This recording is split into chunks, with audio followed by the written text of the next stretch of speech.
Hey, I'm Andrew with Colorado's Reliably Electric. Going to give you a rundown on DuroMax tri-fuel generators, which should apply to most tri-fuel generators on the market. They're pretty hand-in-hand the same. We'll start down here, kind of give you an overview of the whole system. This generator right now is set. We'll start with the fuel. We have a natural gas or propane and gasoline selection. This is going to be ran off natural gas, so we're going to select that. Propane, you can run off of a barbecue grill propane tank or something larger if you have it, or hook into your main home propane. And then gasoline, just some unleaded will work best. If you ever do use gas, this should be your last resort. Just the quality of gas these days has gone down. Here's where you would fill your gas up.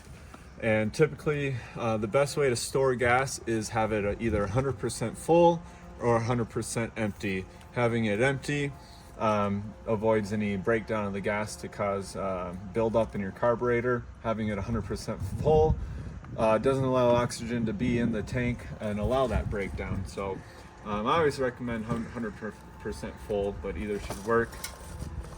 Next, you also have a select type here too for store run dry, gasoline or propane. So this one does have fuel selections. Some other models might just have just one switch to select from.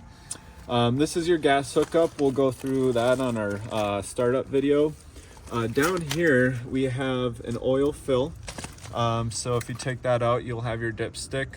I always recommend getting 3 different readings to make sure you get one accurate reading. Here's your oil drain. You should just be able to undo this, put a oil catch pan under here, drain it, and then you can refill it.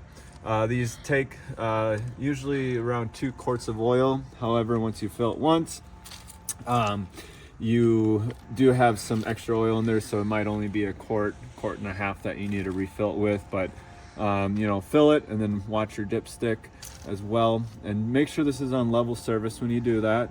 One thing to note about this generator and most generators is you do want to do an oil change after the first 8 hours of runtime, just because it went through the manufacturing process. That helps get out any shavings or gunk that's left in the engine, so it'll better run and prolong the life of your unit. All right, so as far as the controls on here, these are our ratings, so you do get more power out of gasoline versus propane versus natural gas. So this is a peak of 10,000 watts, 8,500 running. Elevation, if you're in Colorado, 3% every 1,000 feet. So we're about 5,000 feet, so we do have to derate these numbers by about 15%. Here we have our plugs. This is for a 30 amp plug 240. This is just regular outlets 120. So if you're trying to plug in a power tool or whatever it may be, you can do that. So I'm sorry, this is your 120 30 amp. This is your 120 240 30 amp. And then here's also your big 50 amp plug. These have trip breakers here. So if something trips, these can always be reset individually.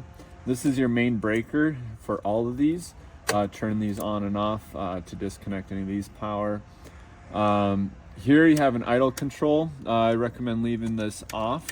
At least it gets warmed up. This is only applicable when you're running small loads, like just a single drill unit. And then this battery light on this unit, one of their designs is when the light's on, we're now can do an electric start. One thing is when this is done being used, I always make sure this turns off, because believe it or not, this little light can drain your small battery that's right in here. These batteries, onto the batteries, they're typically good for 2 to 3 years.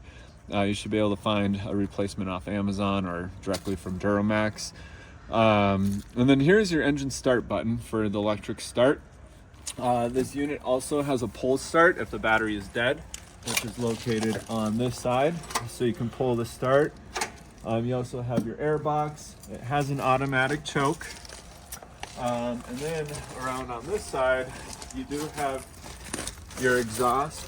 This is very important. It does have a sensor, carbon monoxide sensor, a CO guard, so it will shut down the unit if this is in a tight quarters and it doesn't have enough air to breathe in it, and it gets CO buildup to protect people in their homes and so forth. We do have a spark plug here. Replace those every so often too. And yeah, another, just back to the exhaust, make sure we have clearances. If this is close to a door or fence, it can cause that to heat up and can cause issues and potentially fires. So make sure that this has a 3-foot clearance all around it to help ventilate it. Other than that, we'll do another video on how to start your DuroMax unit, but that is a quick 101 of your unit.